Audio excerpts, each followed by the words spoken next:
रामायण तो आप सभी ने देखी और सुनी होगी, लेकिन एक खास सवाल जो आज भी सबके जहन में उठता है वो है कि रामायण में रावण के वध के बाद उसकी बहन सुपर्णखा आखिर कहाँ गई। इस खास रहस्य से पर्दा आज इस खास वीडियो में हम उठाएंगे। नमस्कार, आप देख रहे हैं द भक्ति। अगर अभी तक हमारे चैनल को सब्सक्राइब नहीं किया तो सब्सक्राइब अवश्य कर दीजिए, साथ ही साथ बेल आइकन जरूर दबाएं ताकि ऐसी ही खास दिलचस्प कहानियां आपको जानने को और सुनने को मिलती रहे। दोस्तों, जैसे कि आप सब जानते हैं, रामायण में सभी राक्षसों का वध हुआ था और विभीषण को साथ ही उनके साथियों को लंका सौंप दी गई थी, लेकिन सुपर्णखा का वध नहीं हुआ था। उसकी नाक काट दी गई थी और उसके अलावा उसका कहीं भी जिक्र नहीं मिलता है।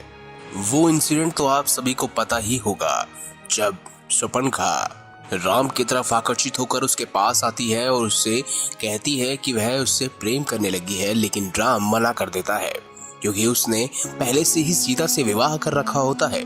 और ऐसे में लक्ष्मण और सुपर्णखा के बीच में विवाद हो जाता है, जिसके बाद लक्ष्मण सुपर्णखा की नाक काट देता है और इसी आक्रोश में आकर वह रावण के पास जाकर यह सब कुछ वाक्य बताती है, जिसके बाद ही सीता हरण होता है। लेकिन उसके बाद रामायण में एक भी बार सुपर्णखा का जिक्र नहीं मिलता है। आखिर वो उसके बाद गई कहाँ?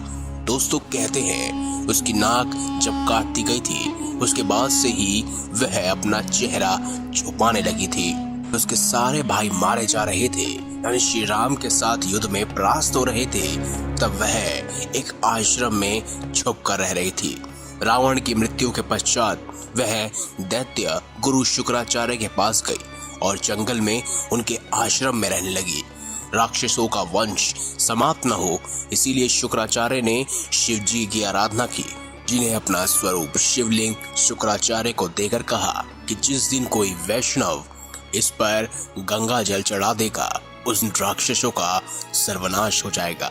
उस आत्मलिंग को शुक्राचार्य ने वैष्णव अर्थात हिंदुओं से दूर रेगिस्तान में स्थापित किया।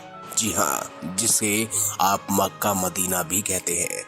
सुपर्णखा जो उस समय चेहरा ढककर रहती थी, उसे एक परंपरा के रूप में उसके बच्चों ने उसे पूरा निभाया और आज भी उस परंपरा की संवाहक महिलाएं चेहरा ढक के रहती हैं। दोस्तों, अगर इतिहास की माने और साथ ही साथ हमारे धर्म ग्रंथों की बात की जाए, यानी शुक्राचार्य ग्रंथ की बात की जाए, तो सुपर्णखा के वंशज कालांतर में अब्राहिम धर्म के अनुयायी हैं। दैत्यों के जीवनदान के फलस्वरूप को अनुयायी शुक्रवार को विशेष महत्व मानते हैं। इसमें दोस्तों आपका क्या मानना है कि सच में सुपर्णखा आज अरब देश में रहती है, यानी कि उसके वंशज आज अरब देश में रहते हैं? इस बात पर अपनी टिप्पणी अवश्य कमेंट बॉक्स में दीजिएगा। और अगर आपको वीडियो अच्छी लगी हो तो वीडियो लाइक करें, हमारे चैनल को सब्सक्राइब करें और ज्यादा से ज्यादा शेयर अवश्य करें। धन्यवाद।